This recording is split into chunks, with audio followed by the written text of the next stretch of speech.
seems to be thinking of every way he can to make peace overtures. He's just reunified the time zones. North Korea had deliberately chosen a different time zone than South Korea. South Korea was on the same time zone as Japan, and he wanted to make the point that the North was different and independent. He has even reunified that. So is this all symbolic peace overtures, or is there more to it? Well, that remains to be seen. Certainly, he has made a tactical shift, and we've seen that. And I don't want to minimize the historic moment that this was between the two Korean leaders. I'm a Korean American. I've been to DMZ. I grew up there. It was very historic. It was very moving. Question is he really serious, or is he trying to buy time to really wait out the Trump administration? When you look at the joint statement that came out, it was great in symbolism, but the question on denuclearization was still not clear.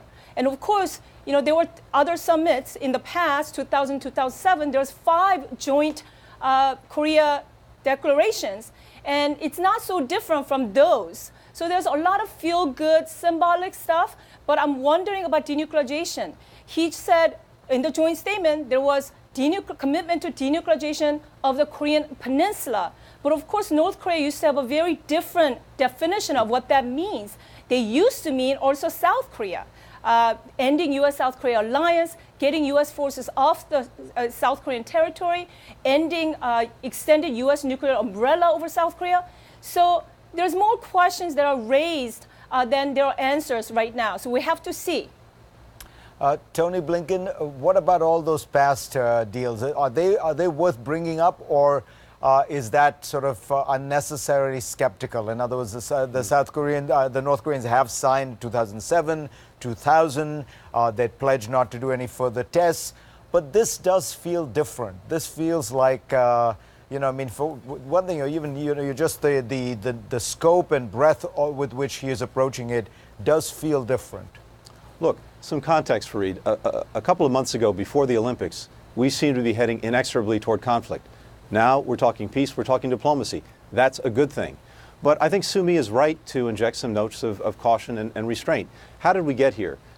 First, relentless economic pressure on North Korea, initiated by the Obama administration and smartly continued by President Trump. But second, North Korea has made so much progress with its nuclear weapons and missiles that it can afford a timeout.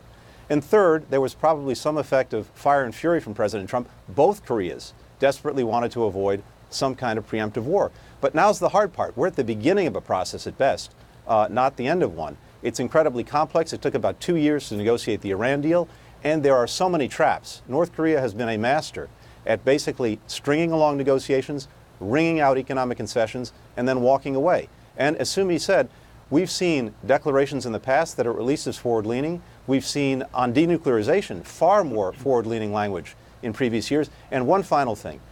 Kim has gotten a very, very important thing out of this. They have put peace before denuclearization.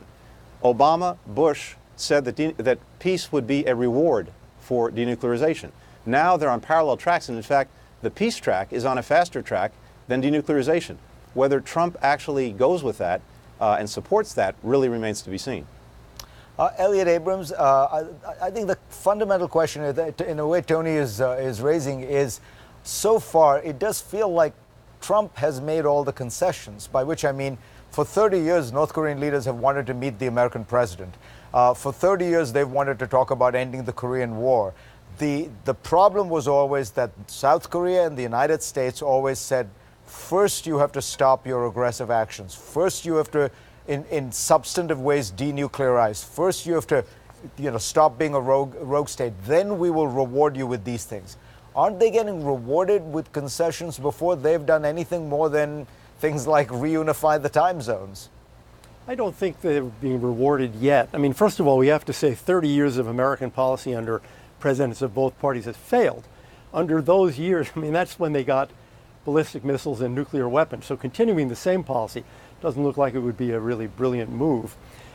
We'll see if they get any concessions. I mean, my own view is that Kim looks at the JCPOA and basically says, I want one of those. I want a deal where I can pause on my ballistic missiles and on my nuclear weapon development for, let's say, 10 years and get a huge economic reward. And I don't think the president's going to give him that, but we'll see what happens when they meet.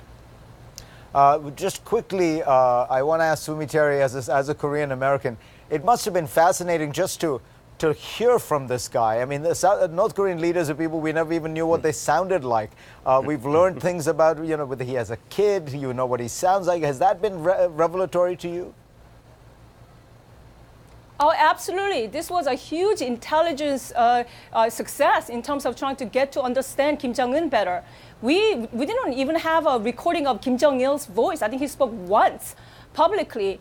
He was a very introverted guy, Kim Jong-il was, and Kim Jong-un now, I actually heard his voice, the way he was speaking, his mannerism, how he acts with others. I mean, I think this is a huge intelligence benefit in terms of trying